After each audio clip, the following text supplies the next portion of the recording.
Ah, look at that. Don't that look nice back there? Nice and peaceful. Away from all the crime in Chicago.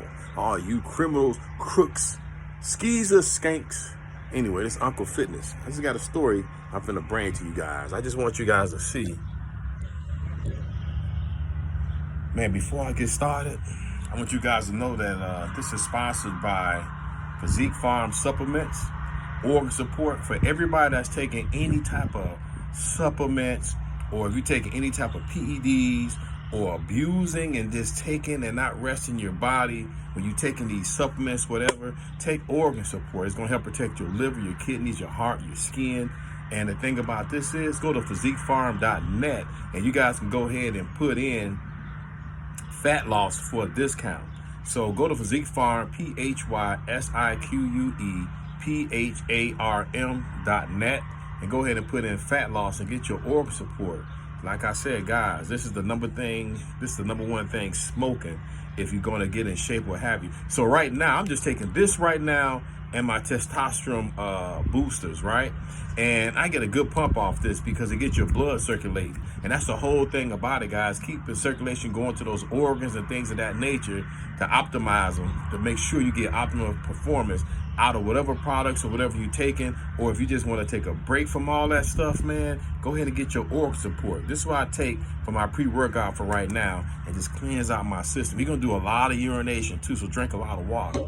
So anyway, today I want to talk about my addiction to cocaine. And the reason why I put that title up is because just to take you guys back. I'm from Chicago, low-end Chicago, from the projects, as you would say. I say low-income housing because I'm not proud of it, but I'm not running from it. 44th and Cicero Leclerc Courts. So at the end of the day, when I was younger, we used to run. My stepfather was this Pakistani guy, right? And he used to sell weed. So we used to go to different spots and deliver his weed. So once I seen that was the thing to do at the time, and I'm like about 6, 7 years old. So what I used to do is I started going, everybody used to be cool with the little young kid with the curly hair. So I got a crew together because trying to keep us from getting robbed and whatever, right? Because we used to deliver this stuff. So the teenagers used to try to rob us. So we used to have these little pocket Swiss knives. We thought we was doing something. In reality, we was, because we'll stab you up. So I started delivering sticks. And they called sticks was basically, cigars or cigarettes. They used to dip in embalming fluid. This was like in the 80s and stuff, right? So as we got older, they had this thing called Section 8 in Chicago, where they was like, listen, we're going to give you guys a lifestyle that you've been wanting, because we want the land and property that you're on that you don't like because you got no grass, it's all raggedy, it's beat up. We're going to let y'all move to the soft suburbs if you guys want that type of living, right? Free from crime. As soon as it rains, it's going to flood all over your house and everything. That's what they basically was offering Chicago residents like in the 80s. So what did my mama do? We took it. So when we moved to these spots, do you know that the people you trying to get away from live next door now? They got the same Section 8 vouchers you do. So with that said, still see that beautiful view? So with that said, that's how it went. So nothing stopped other than you had a better place to live in. You allegedly had better education. But at the time, only thing that we knew was just basketball, football. We knew nothing about no baseball, no soccer, no volleyball until we got out there to the soft suburbs. So basically, we went from Chicago to the soft suburbs and we never stopped doing what we were doing. You just found new customers and things of that nature. And my addiction to cocaine was basically to what I wanted to sell. Because at the time, that's before they started rocking it up and calling it crack. This is during the time that everybody named mama was selling drugs at the time, right? You go to a party, everybody want to be snorting cocaine. And at the time, I'm like, 11 years old by the time I moved to them soft suburbs or whatever.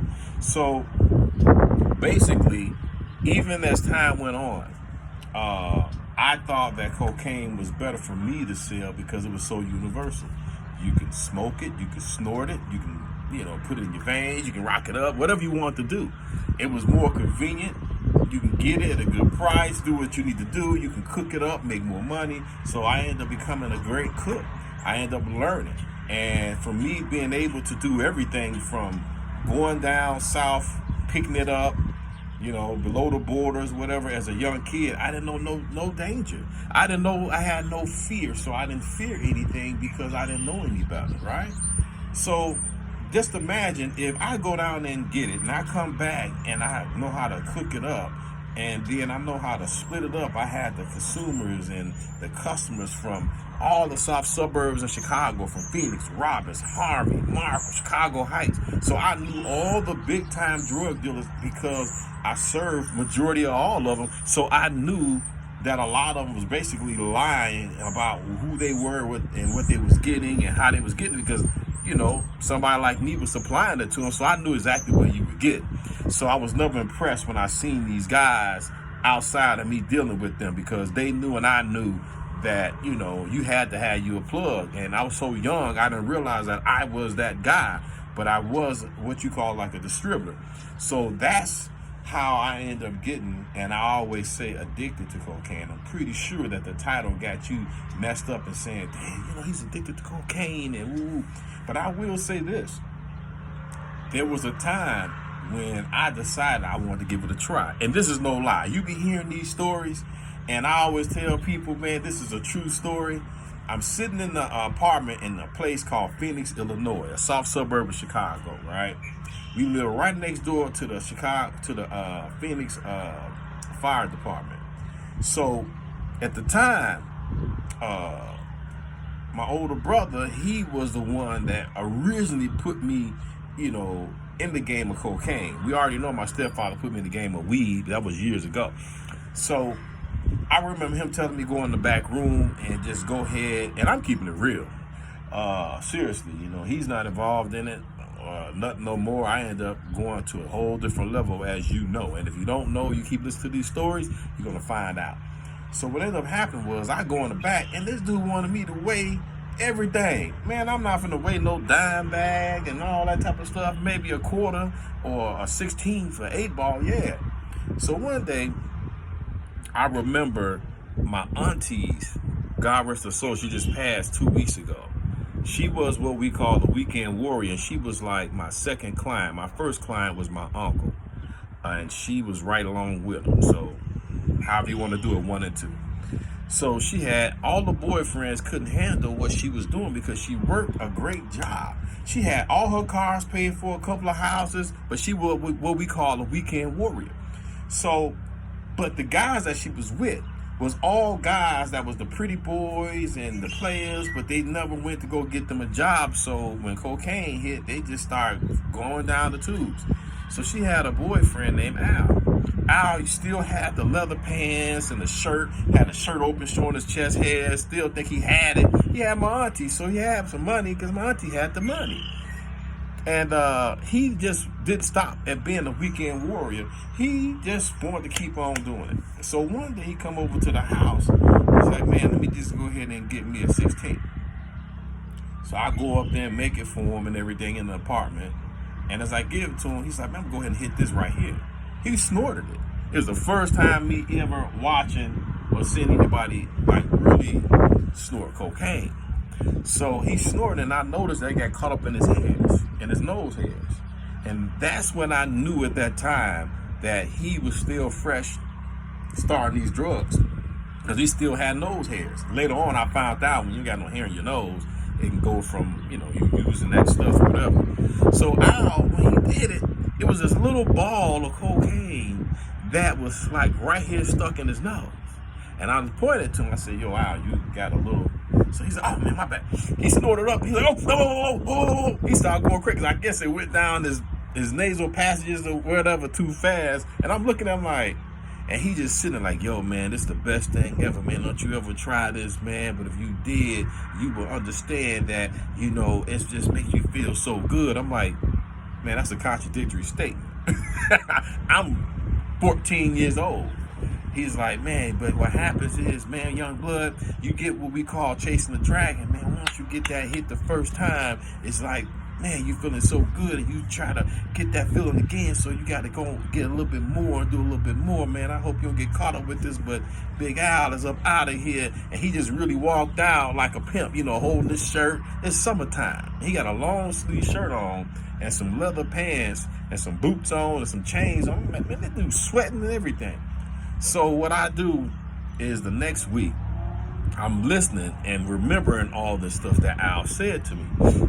And mind you, I'm still seeing him operational. I still see him out and about and stuff like that with different ladies. Of course, I'm not telling my aunt. I grew up in a household full of man whores. You know what I mean? I grew up in a household that was untraditionary. I mean, come on, I'm just going to keep it real with you. I grew up around a lot of drugs and real hoes, hookers, pimps.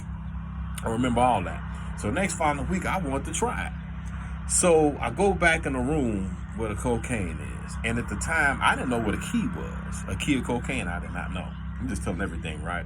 So what I did was I go back there, and I'm talking about this thing was a brick. That's what they call them, bricks, right? Off-color white.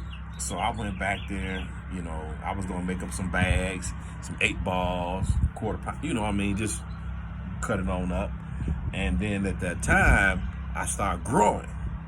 So I started outgrowing my brother, because I ended up figuring out a way on how to sell without me even standing on corners. I was out there in Phoenix, Illinois at the time, Phoenix, Harvey, Markham. So I figured out how to get rid of this stuff. It was through the teachers at Thorn Ridge. Any teacher at Thorn Ridge High School want to deny them being on cocaine is a lie, because that's why I couldn't read, write, articulate, because I'd come to school and be like, okay, you got a couple of bags, man. I ain't, whatever. The white teacher, black teacher, the male teachers, everybody was doing it at the time. So I go back in the room and I'm looking at it. So I was like, man, I'm going to go ahead and snort this. I just want to see. And before I did it, before we used to go pick up this stuff, we used to always do the taste test and things like that. Like, the faster it numbs your tongue, the better quality it's supposed to be. And allegedly, at the time, my brother was getting some of the best because everybody was coming. You'd be surprised. I'm not surprised now, but at the time, I'm surprised by the people that that was getting the stuff from us or whatever. So as I go and take it, I end up growing out my fingernail. To this day, I still do it. I know there's clean too in it. So I took this, and this is why people be wearing those spoons around their neck. I don't even got my, around their neck and stuff. I was just looking for my cross, y'all. So I go and because this is where I remember when we used to get the cocaine, how I remember a guy used to always take his nail. I don't know how he did it, because the cocaine be so hard in that plastic. He used to just and just, snort. No, he tasted first, then he snorted. And I was like, let me give that a try. So as soon as I go ahead and put it on my nail, put it in my nose, literally, I'm not going to say it was a knock on the door, it was a bang on the door, like a boom, boom, boom, boom, boom. And I was just like, okay. I've always heard people say they're about to do something, there was a knock on the door. I really thought that this was just something that was fake, but it's real. It's real when there's a knock on the door. So I'm like, man, I don't think this is a knock on the door. So I went to try it again to try to snort. And it was like, yo, Young King, come out, hurry up, man, I need something from you. It was who? It was Al. So I go to the door, and he's like, yo, man, what was you doing? I said, man, what you want, man? He said, man, I want an 8-ball. I said, an 8-ball? He usually just come and get like a 16th or a couple of bags. He's like, nah, man, I'm going to go ahead and try to, Al wanted to go ahead and try to sell and stuff like that. So I told Al, God rest his soul, he ended up ODing, right? So I told Al, I said, man, I tell you what, man, how about, I give you the 8-ball and you just bring me such and such back. He's like, for real? I'm like, yeah, you ain't got to buy it. Keep the money in your pocket. And I was like, man, he said, yo, man, I got a funny feeling you was in the back taking too long, man. You trying to snort? You snort now? I goes, no, why, man? He says, man, for the past week, man, people been noticing, man, you've been really selling a lot of stuff, man. You've been, dressing nice. And because in 1 week, things can change for you when you selling drugs, man. I went from selling those dime bags to, 16th, the 8 balls, the quarters, and stuff like that. And I was like, well, I don't know, man. No, I ain't never tried. He says, man, don't do it, man. He says, man, I know I talked to you a lot, young blood, but young player pimp, don't do it, man, because you so strong-willed, you don't know how to quit. I swear to God. So as soon as he left, I watched him leave, and now one of his, he don't got those chains on and the watches and jewelry gone in 1 week. And I wanted to back up because I said, hey, man, where your chains at? Oh, no, I just hit some rough times. I'm like, how you hit rough times? My auntie got plenty of paper, give him anything he want. That's how I got addicted in the first place. She was a weekend warrior. He wanted to do it every day. So apparently Al had been selling stuff, just to go ahead and get the cocaine. And obviously in that 1 week, Al sold his chain and everything. He didn't sell it to me, but he did offer me this bracelet. And I was just like, no, I'll keep it. That's why I ended up giving him that 8 ball. I said, man, just take the 8 ball. And it was just an investment, Do you know that before he left, I watched him and I'm looking at him and I noticed how he was just deteriorating in that 1 week, man. In that 1 week, he was smelly. He didn't have the jewelry. The clothes was falling off of him. Hair wasn't combed. He always kept a fresh haircut. My auntie always kept him fresh. So I looked at him, and that was the reason why I never did the cocaine snort, because I didn't want to be like him. I didn't want to be like that. You know what I mean? I was more into sports. Anybody from Phoenix and Harvey know I used to play sports. Any sports it was. Me, Corey Kimes, Frank Farrell, Larry Conchell, Parrish Wells, Carlos Smith. Robert Williams. I would play sports with any and everybody, but behind the scenes, I was out doing what I need to do. And I didn't want to jeopardize that. I didn't want to be like Al. I wanted to be like me. You know what I mean? So that was the reason why I never did any drugs. And another reason why I chose cocaine was between weed and cocaine. Even though you get more time if you get caught with cocaine, you made more money. And I was able to handle it as it came. And what I mean by that is, when you get to selling weed, you got more people come to you, but you making less money. Does that make sense? So I wanted less people to come to me and make more money. So I was like, I'll just go ahead and just sell pounds. I started selling quarter pounds. If you got anything less than a quarter, I wouldn't even sell it to you. So now I start venturing off to the west side, because when you get to selling the stuff on the south side of Chicago, it's more volatile. There's more people jealous and envious of you in the Chicago south side than anything. It's more gang related. I wasn't part of a gang. I was always associated with the GDs because of where I live, right? And that's going to be a whole different story and how I got hooked up to the mafia. It's so many different type of entities when it comes into this game. You got your gangs, you got the mafia, you got the cartel. It's a whole bunch of things. I'm going to explain it to you guys so you guys have a better understanding of it. And even people that's involved probably don't got a clear understanding of it. But you know who you are, you know you can't go, you know who you can be with. So with that said, I ventured off to the west side, a place called K-Town, right? Go out there. Linked up with some guys. Hey, Novi, don't go too far. You okay? Stay out there. Go, stay out there. Go, stay. So anyway, I ended up going to K-Town, linked up with a couple of guys, right? And the guys I linked up with were like pretty much childhood friends, because remember, I grew up on the southwest side. I grew up on 44th and Cicero. So they ended up going out west. And with their grandmas and stuff like that. So I go out there with my guy, and he's like, yo, Young King, yo, man. But before, my first nickname used to be Butch. I used to be a chubby kid. If you don't remember me, with me being chubby, then you don't know me. I used to be like a chubby guy. I used to wear student and husky pants. So it was Butch, man, this is how I go. So I go out there, man, I noticed, I was like, yo, all I heard a dude say out there was Rock Blows Park. I'm like, what is he saying? He said, Rock Blows Park, man. That's what we selling.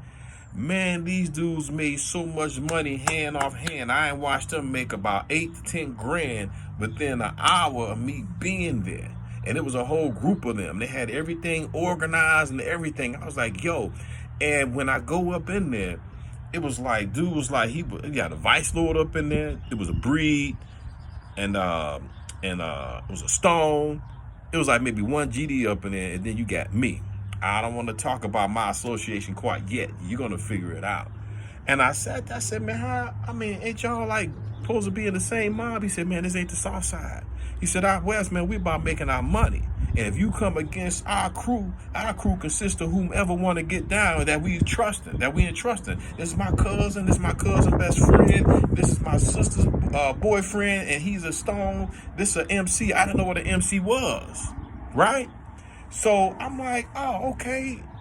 Oh, cool. I wasn't used to this. On the South Side, if you a GD and you over there where the Vice Lord's at, you finna get shot up. You leave the Latin Kings alone. Everybody was scared of them. So it was different on the South. South Side was more gang related, shooting you up. Shooting you up over a female, shooting you up over territory. It wasn't about that money as much. And people on the South Side was making money, made plenty of money. Like I was making plenty of money, but I wasn't involved in the gangs and stuff like that, like that. But that's another story. So out West, they was selling heroin. Man, that heroin, I watched them make so much money. It's like, yo, Butch, you need to get with this. So I go out there a few more times, and I was like, yo, out West was like a whole different world to me. And another thing about out West that was different was their violence. A lot of kids wasn't getting murdered and killed like randomly, like when people be doing these drive-by shootings on the South Side. Out West, they catch you, they walking right up to you, and they getting their target. It was different. Out South, nigga gonna spray the whole house up, the whole block, get kids, get everybody but who they want to get. I'm keeping it 100 with you from my experience. This is my story I'm telling you. And people that's out here, that from Chicago, West Side, South Side, know what I'm talking about. And out West, they don't sleep. 2 or 3 o'clock in the morning, they be out there by Uncle Remus Chicken and on Independence and a whole bunch of, man, they be out. And I'm sitting around like niggas on the South Side asleep, be creeping in the darkness, but most of us asleep or whatever. But out West, they don't ever sleep. So I will go back out there a few times. They like, yo, man, we're gonna put you in this and blah blah blah. And I was like, nah, man, I can't do this. He goes, why? I said, man, this stuff is too fast for me. Y'all making too much fast money. He said, yo, man, that's how you want to do it. I said, hey, man, you got the weed come too slow. There'll be more people buying weed, but you make less money. Cocaine, I can sell the raw cocaine, I can cook it up and make my money, double my money, and I like the way how that rolls. It's like the in-between drug between the weed and the heroin. Heroin come too fast. And the police usually come down on the heroin dealers because they're making that much money. Guys are running in 1 week in one house. I could make 10 grand a week, selling my cocaine. And it's within reason. With one of the guys there making 10 grand, the other guy making 15 grand. They heroin go too fast. It run too fast. So it scared me a little bit. Scared me a lot. And I'm not a West Sider, but I can honestly say that the game, as far as like making the money, you always in Chicago, think about when they have all the drug busts, the big drug busts is always out West and it's always heroin. Because those guys be making real serious money out there that you would never believe. I'm talking about, I ain't sat back in rooms and seen, a couple of $100,000 here and there like it wasn't nothing. And they don't trust nobody but themselves. And it wasn't all gang. It wasn't about no gang related. It was about relationships. You feel me? So that's my story for today, and how I'm telling you guys how this is my addiction to cocaine. I've always felt that cocaine was something I can handle better. I can make more money than selling weed, and I can handle it better with the money that was coming in. It was coming in just at the right place, at the right pace, than heroin. So that's my story, man. I'm Uncle Fitness. I've gotten into the fitness world for the past 20 years. I retired from that, got into selling supplements and things of that nature. So this story was brought to you by Physique Farm. Go to Physique Farm, get your organ support, get your testosterone boosters. We got joint relief. We got your CMOS. We have your plant-based protein. I got your whey protein ice. They give you low gas, low bloat. We also have pre-workouts, vegetarian pre-workouts, and also we have a product, a detox product, to detox your body from all ailments and things of that nature before you start your fitness adventure or your fitness routines or what you want to do, your 6-week programs. Go ahead and get your max detox and go ahead and get your organ support and or your organic sea moss. We got the organic sea moss in vegetarian peel form. So go to physiquefarm.net, PhysiquePharm.net, and put in fat loss for your discount. I'm enjoying this beautiful view, and that's my story of my addiction to cocaine.